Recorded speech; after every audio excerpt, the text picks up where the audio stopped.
মুসা আলাইহিস সালাম কয় আল্লাহ তুমি নাকি ঘুমাও না? কয় ঘুমাই তো না। তুমি বিশ্বাস করো না? কয় করি। বুঝি না। কয় তাহলে বুঝাই, এক গ্লাস পানি নিয়ে আসো। মুসা আলাইহিস সালাম এক গ্লাস পানি নিয়ে আসলেন। আল্লাহ কয় দাঁড়ায় থাকো।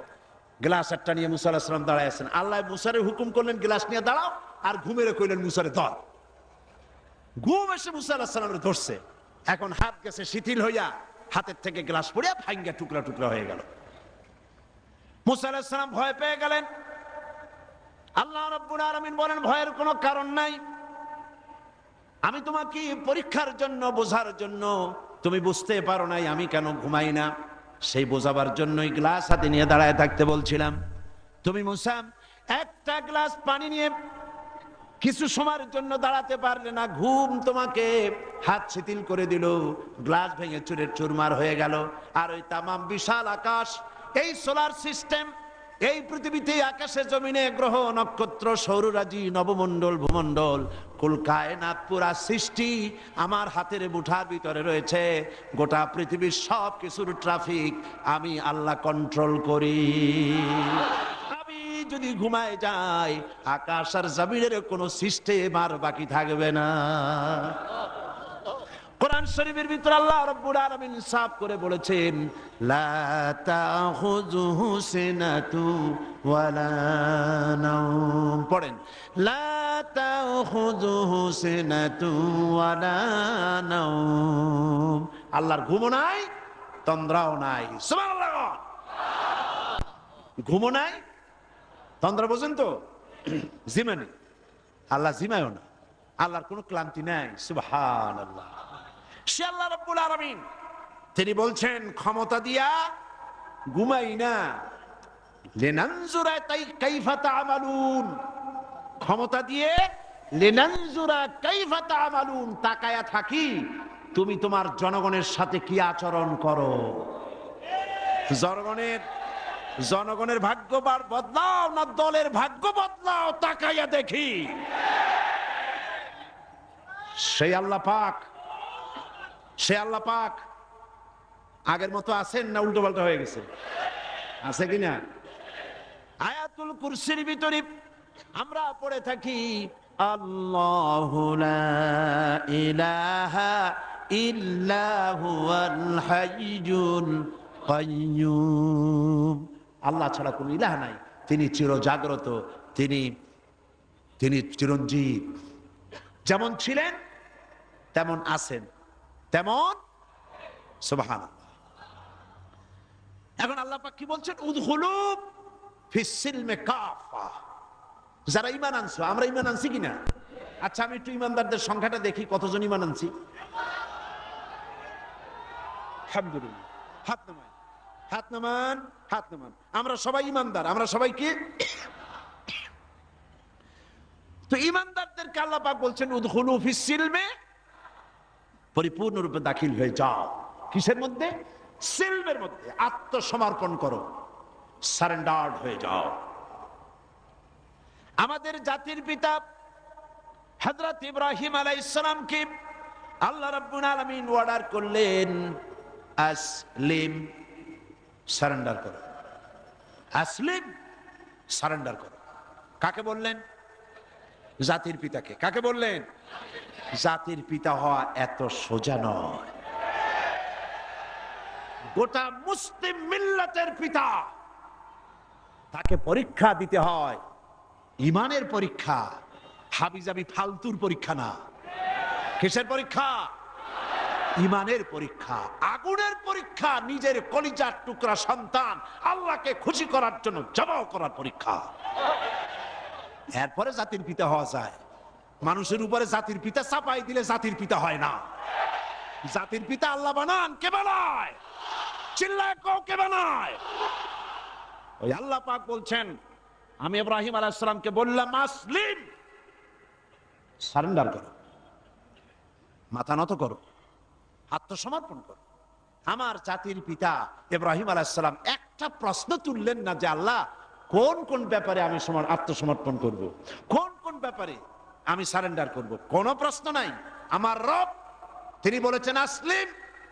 আমার জাতির পিতা এক সেকেন্ড দেরি না করে সঙ্গে সঙ্গে বলেছেন আসলামতু লিরাব্বিল আলামিন। পড়েন আসলামতু লিরাব্বিল আলামিন। সারেন্ডার্ড হয়ে গেলাম, আনকন্ডিশন, কোন শর্ত ছাড়াই, বিনা শর্তে, বিনা প্রশ্নে আমার রবের সামনে আমি আমার মাথা নত করে দিলাম। সুবহানাল্লাহ। আল্লাহ তারে গোটা বিশ্বের নেতা বানাবেন, গোটা বিশ্বের কিয়ামত পর্যন্ত মুসলমানদের জাতির পিতা বানাবেন। সেই জন্য আল্লাহ পরীক্ষা নিতে চাইলেন, জাতির পিতা তোমারে বানাবো, তবে তোমার ইমানটা কেমন তা একটু টেস্ট করা দরকার। আল্লাহ টেস্ট করলেন, ফালাই দিলেন আগুনের মধ্যে। আগুনের ভিতরে ফালানো হচ্ছে। হযরত জিবরাইল বলছেন, ইব্রাহিম আমার কাছে সাহায্য চাও, আমি আগুন থেকে তোমারে বাঁচায় দেব, আমার কাছে সাহায্য চাও। চতুর্দিকে লোকেরা দাঁড়ায় দেখতেছে, আগুনের ভিতরে এখনই পড়ে যাবেন। কোন মানুষ এমন আছে এইভাবে করে আগুনে সহজে পড়তে পারে, যিনি জানেন আমি পুড়ে যাব, ওনার পরিণতি কি হবে, আগুনে পড়বেন কি পড়বেন না, তা তো ইব্রাহিম আলাইহিস সালামের জানা ছিল না, ঠিক কিনা? কিন্তু তিনি জিবরাইলের প্রশ্নের জবাব দিলেন, তার প্রস্তাবের জবাব দিলেন। জিবরাইল গো, আমি তোমার কাছে সাহায্য কেন চাইবো?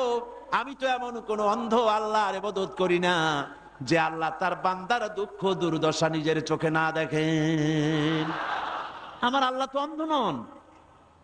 তবে আমি আগুনে পুড়ে গেলে, আগুনের ভিতরে আমি পুড়ে ভস্ম হলে, আমার রব যদি খুশি হয়ে যান, তাহলে আমি আমার রবকে খুশি করার জন্য 1000 বার পড়তে রাজি আছি। ঝট করে পড়ে গেলেন আগুনের ভিতরে। ইমানে তিনি পাস করলেন, ফার্স্ট ক্লাস, ফার্স্ট হয়ে গেলেন ইমানের পরীক্ষায়। আমার আল্লাহ রাব্বুল আলামিন ইব্রাহিম দড়ি ছিঁড়ে আগুনের ভিতরে পড়ার আগে রব্বুল আলামিন আগুনের প্রতি নোটিশ করে দিলেন, ইয়া নারু কুনি বারদাও ওয়া সালামান আলা ইব্রাহিম। আগুন আমার ইব্রাহিমের জন্য শান্তিদায়ক ঠান্ডা হয়। সুবহানাল্লাহ। শান্তিদায়ক ঠান্ডা হয়। এমন ঠান্ডা হইল, আগুন তো জ্বলতেছে, কিন্তু ইব্রাহিমের বসন্ত দূরের কথা, গায়ের জামাও পড়ে নাই। সুবহানাল্লাহ। এ হলো জাতির জাতির পিতা ইমানের পরীক্ষা। তিনি বলেছেন আসলামতু লিরাব্বিল আলামিন, আমি আমার প্রভুর সামনে মাথা নত করে দিলাম। আল্লাহ আবার পরীক্ষা করলেন। এক পরীক্ষা হলো না, পৃথিবীবাসীর সামনে তোমাকে দেখাতে হবে যে তুমি সত্যি জাতির পিতা হওয়ার যোগ্য। সুবহানাল্লাহ। সবেমাত্র 80 বছর বয়সের সময় ছেলে হয়েছে হযরত ইসমাইল। আল্লাহ রাব্বুল আলামিন অর্ডার করলেন, চলে যাও, এই নবজাতক সন্তান আর তার মাকে নিয়ে মরুভূমির ভিতরে রেখে আসো। কি কত বড় মারাত্মক অর্ডার! সারা জীবনের শেষ প্রান্তে এসে একটি মাত্র কলিজার টুকরা সন্তান পেয়েছেন, বউ আর বাচ্চা সুদ্ধা ফেলে আসতে হবে মরুভূমির মধ্যে। আশ্চর্য কথা। কোনো প্রশ্ন করেন নাই যে আল্লাহ নিষ্ঠুর ওয়াদাটা, এই অর্ডারটা আমার কেন তুমি করলা? আমার উপরে এত বড় কঠিন পরীক্ষা, এ তো আগুনের পরীক্ষার চাইতে আরো মারাত্মক। আমি আমার বাচ্চাকে কেমনে মরুভূমিতে বানায় রেখে আসবো?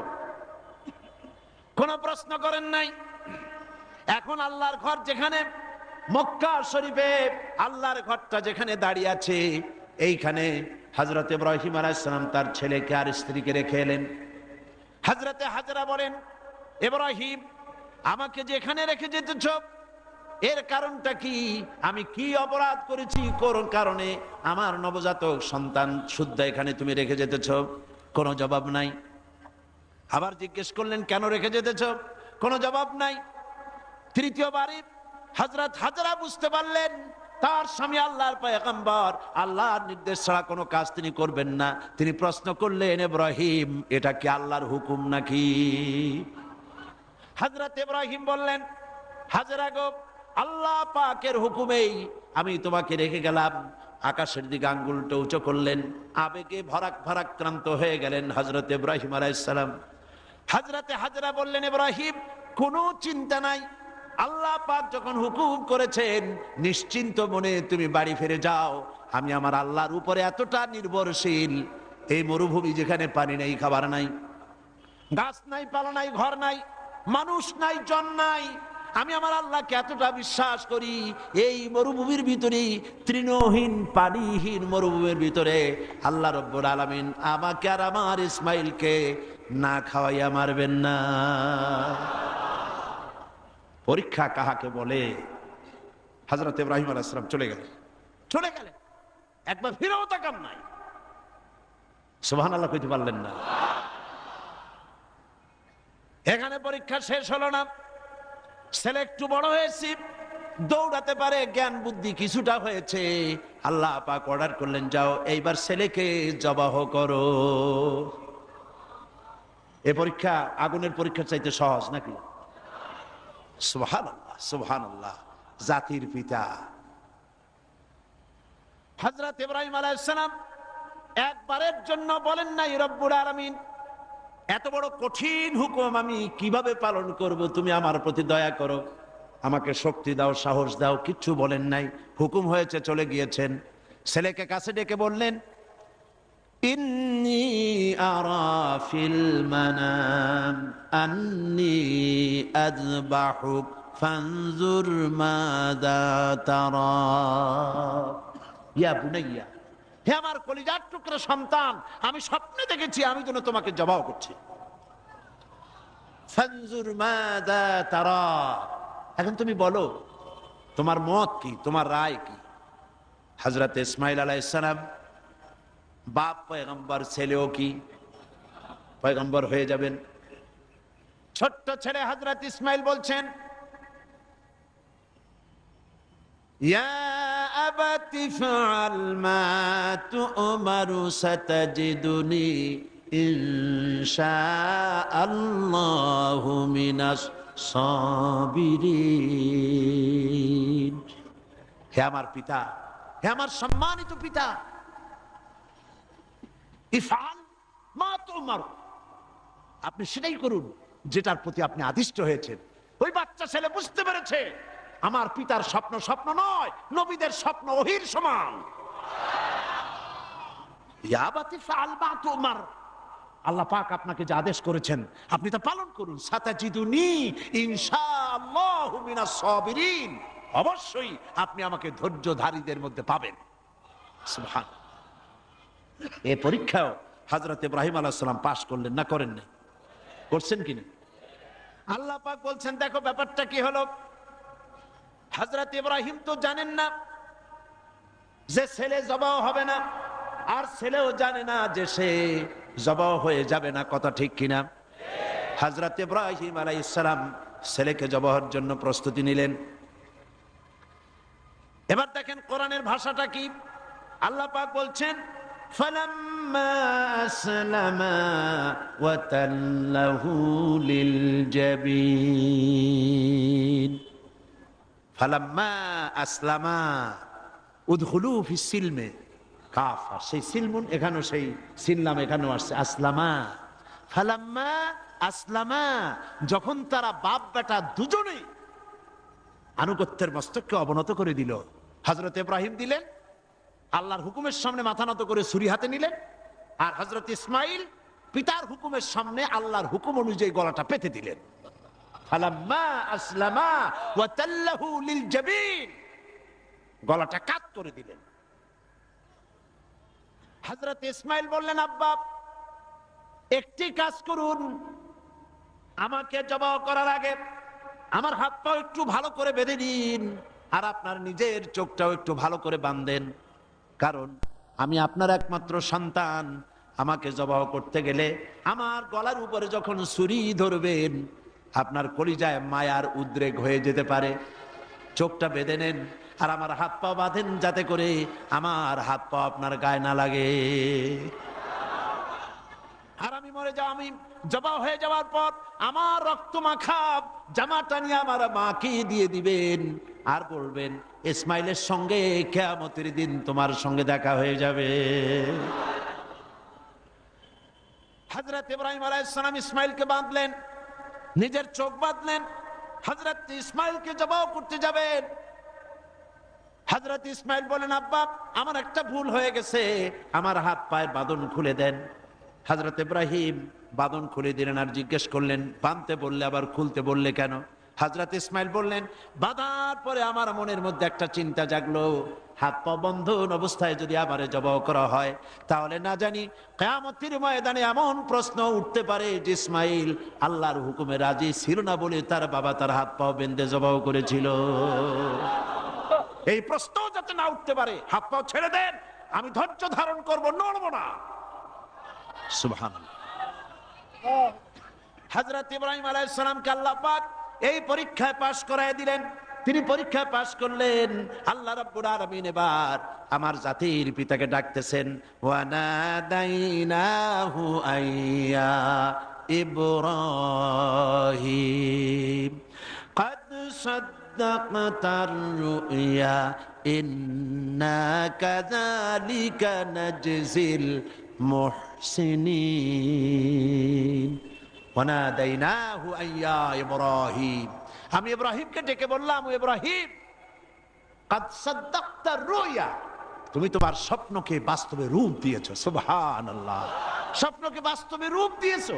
ইন্না কাযালিকা নাজজিল মুহসিনিন, এইভাবে মুহসিনিনদেরকে আমি পুরস্কৃত করে থাকি দুনিয়া এবং আখিরাতে। হযরত ইব্রাহিমের নাম যতদিন পর্যন্ত সূর্য পূর্ব দিগন্ত থেকে উদিত হবে আর পশ্চিম দিগন্তে অস্তমিত হওয়ার এই ধারা যতদিন প্রবাহিত থাকবে, যতদিন এই পরিক্রমা জারি থাকবে, ততদিন পর্যন্ত পৃথিবীর জাতি, ধর্ম, দল, মত নির্বিশেষে সকল মানুষের মুখে উচ্চারিত হবে ইব্রাহিম আলাইহিস সালাম, সালামুন আলা ইব্রাহিম।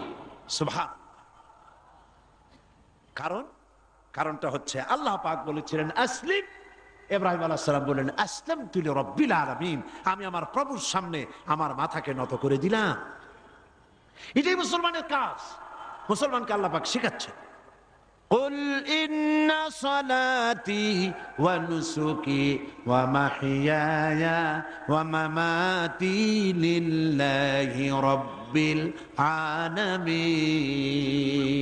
পড়েন আমার সাথে, قل إن صلاتي ونسكي ومحياي ومماتي لله رب العالمين। আল্লাহ পাক বলেন, বলো। কাদেরকে বলতেছেন? আমাদেরকে। কাদেরকে? বলো বলো। ইন্না সলাতি, নিশ্চয়ই আমার নামাজ, ওয়া নুসুকি, আমার কুরবানি, ওয়া মাহইয়ায়া, আমার বেঁচে থাকা, ওয়া মামাতি, আর আমার মরে যাওয়া কার জন্য? লিল্লাহি রাব্বিল আলামিন। সবকিছু পরওয়ারদিগার, তামাম বিশ্বের, তামাম জাহানের পালনেওয়ালা রব, তার জন্য আমার বেঁচে থাকা, আমার মরে যাওয়া, আমার নামাজ, আমার কুরবানি সব কার জন্য? চিল্লায় কোন কার জন্য? আল্লাহ পাকের জন্য। এই কথাই আল্লাহ পাক বলছেন, উদখুলু ফিস সিলমি কাফা, পরিপূর্ণরূপে ইসলামের মধ্যে দাখিল হয়ে যাও। একটু আধটু না। রাজনীতিতে তুমি রাজনীতিতে যাবা আমেরিকার দিকে, গণতন্ত্রের দিক থেকে যাবা আমেরিকার দিকে, রাজনীতির দিক থেকে যাবে তুমি ব্রিটিশের দিকে, সংস্কৃতির দিক থেকে যাবা তুমি শান্তিনিকেতন, তুমি যাবা দিল্লি, গয়া, কাশী। এর নাম মুসলমান না, এগুলোর নাম মুনাফিক। এগুলোর নাম কি? যারা বলেন নাম কি? তোমাকে যেতে হবে মক্কা মদিনা হতে হবে। কোন পন্থী?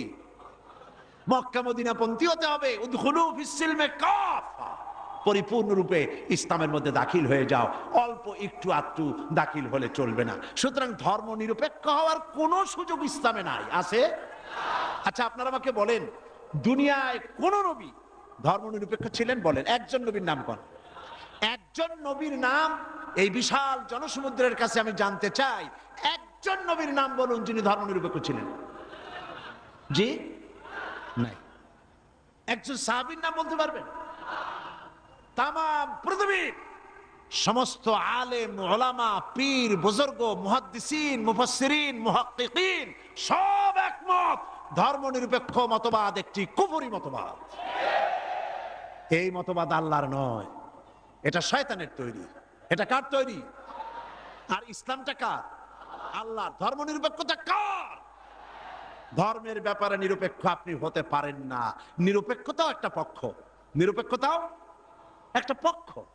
ওরা সরাসরি বলে না, সাহস নাই সেই জন্য বলে না। কি বলে না? ঠিক তো আন্দাজে কইলেন, আগে না শুনবেন। সরাসরি বলে না, কারণ এদেশে মুসলমান বেশি, সেই জন্য সরাসরি বলে না আল্লাহ নাই, ওইটা বলতে পারে না। বলে যে আল্লাহ আছে, তবে তাদের জায়গাটা একটু সীমাবদ্ধ। কোথায়? এই জাতীয় মসজিদ বাইতুল মুকাররম, তাও তার পাশে যে ফাউন্ডেশন আছে ও দূর আর যাবে না। বাইতুল মুকাররম মসজিদ, অন্যান্য মসজিদগুলি, মসজিদ, খানকা, মাদ্রাসা, এতিমখানা, এর মধ্যে আল্লাহ এবং রসুলকে রাখা হয়েছে। আর বাকি আমার জীবনের বিস্তীর্ণ অঙ্গনে অর্থনীতি, সমাজনীতি, রাজনীতি, স্বরাষ্ট্রনীতি, পররাষ্ট্রনীতি, আমার সেক্রেটারিয়েট, আমার ক্যান্টনমেন্ট, আমার পার্লামেন্ট, এসব জায়গাগুলি আল্লাহর উপরে 144 করা হয়েছে, রসুলের প্রতি 144 চালু করা হয়েছে। এখানে 144 ধারা, আল্লাহও ঢুকতে পারবে না, রসুলও ঢুকতে পারবে না। আল্লাহ রসুলকে দুইটা ভাগ করা হয়েছে, আমার নামাজ, রোজা, হজ, যাকাত আল্লাহর কথা মতো, আর আমার অর্থনীতি, সমাজনীতি, রাজনীতি এগুলি হবে আমার নিজের চিন্তা মতো। এই চিন্তা যারা করেন তারা মুসলমান নন, মুসলমান নন, মুসলমান নন, অবশ্যই মুনাফিক, অবশ্যই। কি এবার দেখেন আল্লাহ কি বলেন। আমরা তো আন্দাজে কথা বলি না, আমরা কি আন্দাজে কথা বলি? আমাদের দলিল কি? জোরে কন্যা দলিল কি? আমার নবী বলেছেন, মান ক্বালা বিহি সাদাকা, আমার কোরআন, আমার আল্লাহর কোরআন দিয়া যারা কথা বলে, মান ক্বালা বিহি সাদাকা, কোরআন দিয়ে যারা কথা বলে তারাই সত্য কথা বলে। কারণ কোরআন হলো আল্লাহর কিতাব। ওয়ামান আসদাকু মিনাল্লাহি কিলা, আল্লাহর চাইতে সত্যবাদী আর কে হতে পারে? আল্লাহ পাক বলছেন, আফাতুমিনুনা বিবাদিল কিতাবি ওয়া তাকফুরুনা বিবাদ, তোমরা আল্লাহ পাকের কিছু কথাকে মানবে আর কিছুকে করবে অস্বীকার। এটাই তো ধর্মনিরপেক্ষতাবাদীদের কাজ, ঠিক কিনা? তারা নামাজ, রোজা, হজ, যাকাত করে কার কথা মতো? বলেন না কার কথা মতো? কিন্তু অর্থনীতি, সমাজনীতি, রাজনীতি এগুলি আল্লাহর কথা মতো করে না। বরং এই কথাগুলি যদি কেউ বলে যে ধর্ম, রাজনীতি, অর্থনীতি, সমাজনীতি, ইলেকশন, ভোট, নির্বাচন, স্লোগান, সমাবেশ সব হতে হবে আল্লাহর কোরআন অনুযায়ী, তাহলে ওরা বলে এরা হচ্ছে মৌলবাদী, এরা হচ্ছে মৌলবাদী। আর এই কথাগুলি প্রচার করার জন্য তাদের পত্রিকার অভাব নাই, আছে। আজকে আমার সামনে এই মাহফিলে হাজার হাজার লোক আছে, কিন্তু টেলিভিশনের সামনে আছে কোটি কোটি মানুষ, ঠিক কিনা? পত্রিকা, 2-4টা পত্রিকা আছে বাংলাদেশে যেগুলি আল্লাহর কথা, ইসলামের কথা মহব্বতের সাথে, জীবনের বিনিময়, জীবনের ঝুঁকি নিয়ে পত্রিকায় তারা প্রকাশ করে, ঠিক কিনা? বাকি শত শত পত্রিকা ঝড়ের গতিতে, টর্নেডোর গতিতে ইসলামের সাথে বিরোধিতা করছে কি না? করছে না? করছে কি না? করছে। এবং এরাই ধর্মনিরপেক্ষতাকে বাঁচায় রাখার জন্য এক শ্রেণীর বুদ্ধিজীবী, কবি, সাহিত্যিক তৈরি করেছে এবং পত্রিকাগুলি এদেরকে বাঁচায় রাখে, আর ইসলামের সাথে করে চরম কি বিরোধিতা। দেখেন, এইখানে আমি আসার সাথে সাথেই একটা প্রশ্ন আমার কাছে আসলো, একটা প্রশ্ন আসলো। প্রশ্নটা হচ্ছে, সে লোক বলেছে যে ওয়াজ মাহফিলের আমাদের সমাজে এক শ্রেণীর লোক আছে যারা এই বলে জনগণকে বিভ্রান্ত করছে যে সাইদি সাহেব এবং অন্যান্য বিখ্যাত আলেমগণ ওয়াজ মাহফিলের মাধ্যমে প্রচুর অর্থ উপার্জন করছে। এই সকল লোকদের প্রশ্ন হলো, আলেমগণ নবী ওনার নাজিলকৃত কোরআনের আলোচনার বিনিময়ে কোনো অর্থ উপার্জন করছেন কেন? এই প্রশ্নটির সৃষ্টি হয়েছে কদিন আগে একটি পত্রিকা, ভারতের টাকায় পরিচালিত, আমি নাম বলবো না। সেই আমি তখন কুমিল্লা মাহফিল করতেছি, তারা লিখেছে 3 রাত্র তিনি সেখানে বক্তৃতা করবেন, সন্ধ্যা থেকে ফজর পর্যন্ত ওয়াজ ফরমাইবেন। আমি তো জীবনেও সন্ধ্যা থেকে ফজর পর্যন্ত ওয়াজ ফরমাই নেই কোথাও। তারপরে প্রতিদিন 25,001 টাকা করে নেবেন, 3 রাত্রে 75,003 টাকা তিনি সেখান থেকে গ্রহণ করবেন। পত্রিকায় এসেছে। পরের দিন সেই কমিটি মাহফিলে দাঁড়াইয়া এর প্রতিবাদ করলো, ঘৃণা জানালো যে কোনোদিন আমরা ওনাকে ধরনের পয়সা করি দেই নেই। জিন্দিগিতে মানুষের সঙ্গে কন্ট্যাক্ট করে, চুক্তি করে আমি সাইদি টাকা নিয়েছি, এর প্রমাণ কোন মায়ের সন্তান, বাংলাদেশ তো দূরের কথা, তামাম পৃথিবীতে কেউ দিতে পারবে না। পত্রিকাগুলি এগুলি ছেপে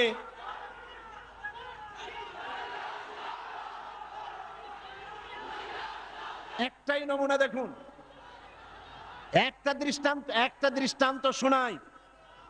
আমার একটা নির্বাচনী মামলা চলতেছিল, জানেন কিনা আপনারা? গত মাসখানেক আগে যখন হাইকোর্ট থেকে আমার বিপক্ষে রায়টা গেল, রায়টা হলো একজন মুশরিকের পক্ষে, বিচারপতিরা রায় দিয়েছেন। এ রায়ের প্রতি, বিচারপতিদের প্রতি আমার কোনো বক্তব্য নাই। আইনের প্রতি সবসময় আমরা শ্রদ্ধাশীল, বিচারকদের প্রতি শ্রদ্ধাশীল। রায় তারা যেটা দিয়েছেন, একজন মুশরিকের পক্ষে সেটা গিয়েছে, আমার বিপক্ষে গিয়েছে। এমন কোন পত্রিকা সেদিন ছিল না, পরের দিন প্রত্যেকটি পত্রিকার ব্যানার হেডলাইনে এত বড় অক্ষর দিয়ে লিখেছে, সাঈদী আর এমপি নাই, তিনি কুপকার। কিন্তু গতকাল বাংলাদেশ সুপ্রিম কোর্ট এই কেসে হাইকোর্টের রায়কে স্থগিত ঘোষণা করে দিল, স্টে অর্ডার দিয়ে দিল। রায়টা আমার পক্ষে এসেছে, সেই জন্য বাংলাদেশের দুই একটা পত্রিকা ছাড়া কোন পত্রিকায় কোনো জায়গা হয় না। এগুলি প্রমাণ, এদের কলিজা চলে। আজকের এই মাহফিলের এই দৃশ্য দেখে কলিজায় আগুন লেগে যায় ওদের। আগুন লাগুক।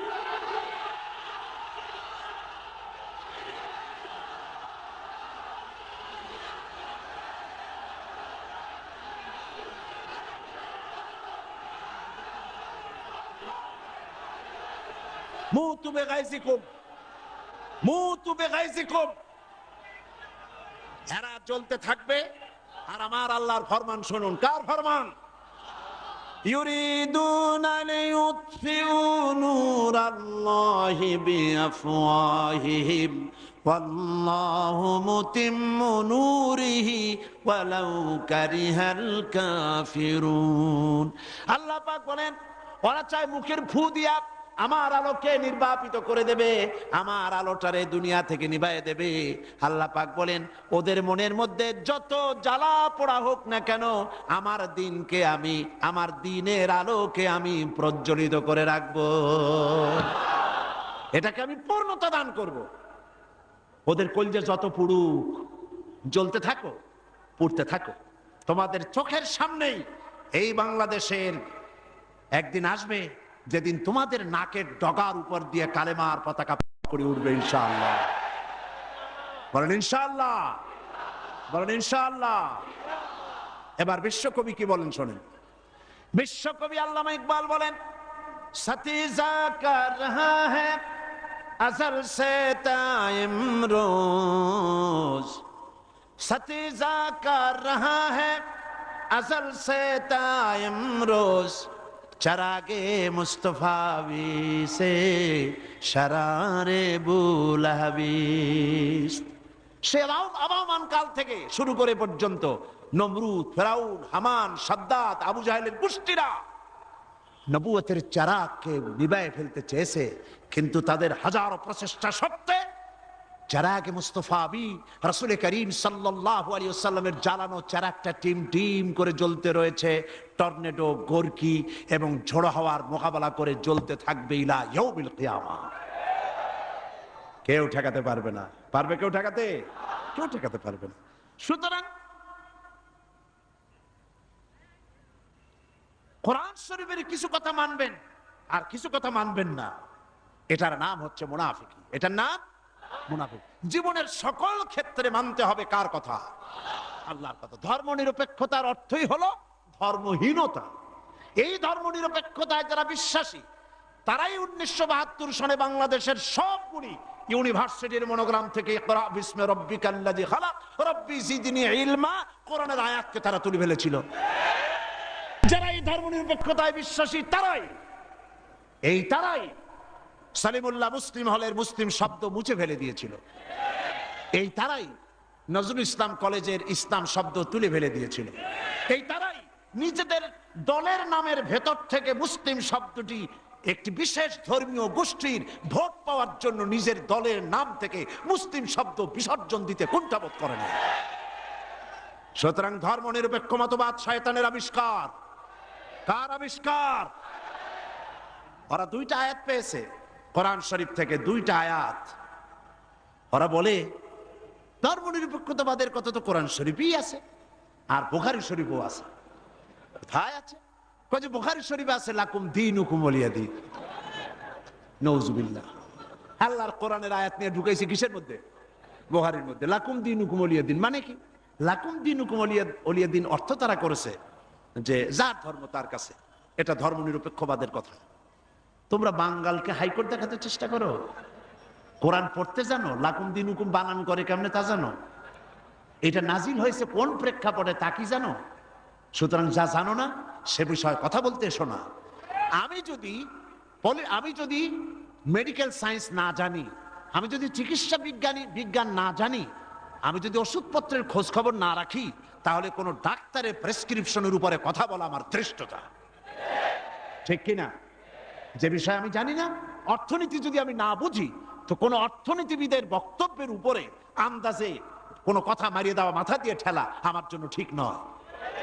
তো তুমি ধর্ম জানো না, তুমি কোরআন জিন্দেগিতে পড়ো নাই, কোরআন বানান করে কেমনে তাও জানো না, সূরা ফাতিহাও শুদ্ধ করে পড়তে পারো না, লাকুম দীনুকুম শুনাই দিলাম মানুষেরে, আর সাধারণ মানুষ মনে করলো মাশাআল্লাহ আমাদের নেতা নেত্রী তো বুখারীও পড়ে দেখা যায়। লাকুম দীনুকুম ওলিয়া দিন প্রেক্ষাপট কি?